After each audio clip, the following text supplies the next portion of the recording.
দিয়েছিল, কিন্তু হটায় দিলে কি হবে? ইসলামের শক্তি, যারা তাওহীদের শক্তিতে বিশ্বাসী, যারা একত্ববাদের শক্তি নিয়ে চলাফেরা করে, যাদের ভিতরে ঈমানের পাওয়ার আছে, তাদের সঙ্গে পৃথিবীর কোনো সুপার পাওয়ার, পৃথিবীর কোনো শক্তি, পৃথিবীর কোনো বন্ড নবীরা টিকতে পারবে না।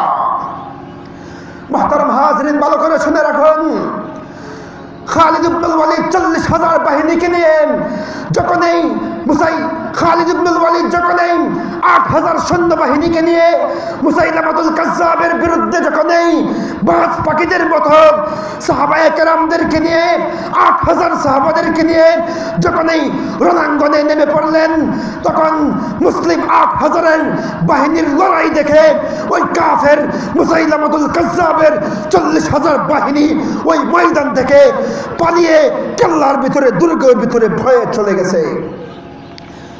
মুহতারাম হাজিরিন, পরবর্তী ইতিহাস কি শুনুন। 8,000 সাহাবীদের মধ্যে হতে একজন সাহাবীকে মিনজানিক, শরীরের মধ্যে মিনজানিক তৈরি করে ফিট করে এক সাহাবীকে ওই কেল্লার ভিতরে প্রবেশ করানো হলো। ওই কেল্লার ভিতরে প্রবেশ করে সাহাবী দরজার ফটক দরজা খুলে দিল।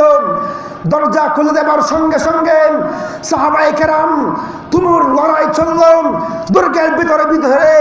দুর্গের ভিতরে প্রবেশ করে 40,000 বাহিনীর সঙ্গে এই 8,000 বাহিনীর এক মহাযুদ্ধ হলো।